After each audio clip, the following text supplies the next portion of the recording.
Sa paglipas ng panahon, nagbabago na rin daw ang konsepto ng mga Pilipino sa kung sino ang dapat ituring na bayani.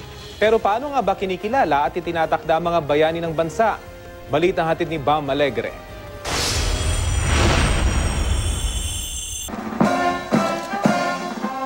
Nanguna si Pangulong Noynoy Aquino sa paggunita ng National Heroes Day sa libingan ng mga bayani sa Taguig. Nag-alay si Pinoy ng mga bulaklak sa mga nasawing sundalo na walang pangalan ng mga puntod. Sa kanyang talumpati, binigyan niyang parangal ang mga bayaning inialay ang sarili para sa bayan. Nanawagan siya sa bawat Pilipino na tularan ng kanilang mga halimbawa para hindi mawalan ng saysay ang kanilang mga sakripisyo.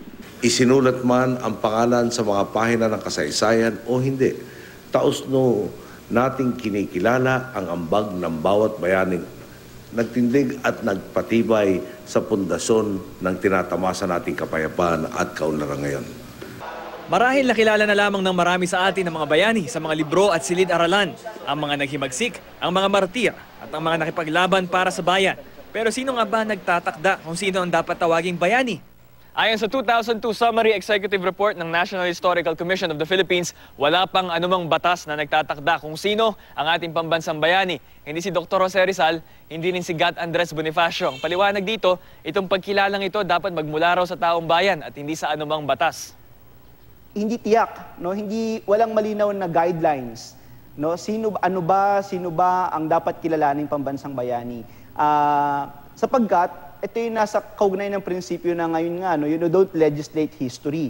Dahil ang talagang nakakakilala at nakapag-confirm kung sino talaga ang bayani at hindi ay ang bayan eh.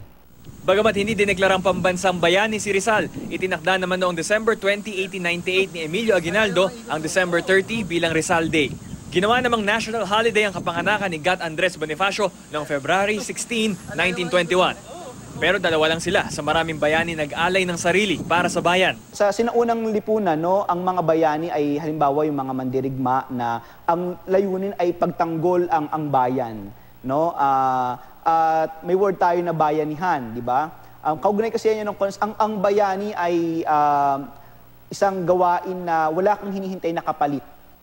Sa paglipas ng panahon, nagbago na rin ang konsepto ng pagiging bayani. Mas kailangan na raw kasi natin ng mga bagong bayaning huhubog sa mga komunidad sa sarili nilang mga paraan. Pero paano nga ba pinahahalagahan ng mga Pilipino ngayon ang mga sakripisyo ng ating mga bayani? Parang gusto ko rin po tumulong sa Pilipinas. Encourage po natin yung mga kabataan na makatapos sa kanilang pag-aaral na sa ganun po ay maganda po yung maging kinabukasan nila.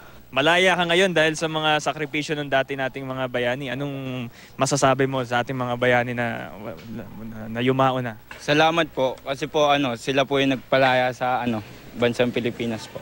Bam Alegre, GMA News.